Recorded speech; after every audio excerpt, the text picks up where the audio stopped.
వైకాపా హయాంలో ఏపీలో అప్రకటిత emergency కొనసాగిందని Bhajapa MLA Nallamilli Ramakrishna Reddy విమర్శించారు. అందుకే ఎన్డీఏ కూటమికి ప్రజలు అపూర్వ విజయాన్ని అందించారని చెప్పారు. నియంత పరిపాలనను ప్రజలు ఆమోదించారనే విషయం స్పష్టమైందన్నారు. అందుకే దిక్కులేని స్థితిలో తన పార్టీని కాంగ్రెస్లో విలీనం చేసే దిశగా జగన్ అడుగులు వేస్తున్నారని వ్యాఖ్యానించారు. ఈ మేరకు బెంగళూరులో కర్ణాటక డిప్యూటీ సీఎం డీకే శివకుమార్తో జగన్ చర్చలు జరిపినారు.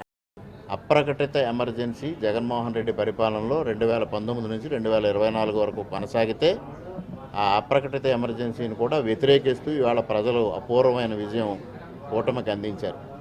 దీని ద్వారా తెలియవచ్చేది ఆనాడైనా ఈనాడైనా నియంత పరిపాలన ప్రజలు ఆమోదించరు అనేది స్పష్టంగా అర్థమవుతూ ఉంది.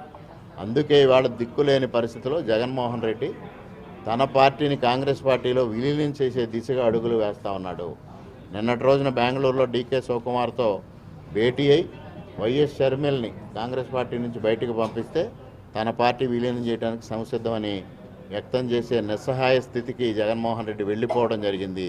తనతో గెలిచిన 11 మంది ఎమ్మెల్యేల్లో ఎంతమంది తనతో ప్రయాణం చేస్తారో తెలియని పరిస్థితి, గెలిచిన 4 పార్లమెంటు సభ్యుల్లో ఎంతమంది తనతో ప్రయాణం చేస్తారో తెలియని పరిస్థితి, ఉన్న రాజ్యసభ సభ్యులు తనతో ఉంటారో లేనో తెలియని పరిస్థితి. ఇటువంటి పరిస్థితిలో దిక్కుతోచని పరిస్థితి. అంటే సాక్షాత్తు పులివెందులకు వెళ్తే కార్యకర్తలే తన ఇంటిపైన దాడి చేస్తే నిస్సహాయ స్థితిలో పడిపోయిన వైఎస్ జగన్మోహన్ రెడ్డి కడప జిల్లాలో ఓడిపోయిన అభ్యర్థులు కానీ గెలిచిన అభ్యర్థులు కానీ కనీసం పులివెందుల రాజప్రసాదం వైపు చూడని పరిస్థితి. ఇటువంటి పరిస్థితిలో దిక్కుతోచకి వాళ్ళ కాంగ్రెస్ పార్టీని ఆశ్రయించే దిశగా ముందుకెళ్తా ఉన్నారు.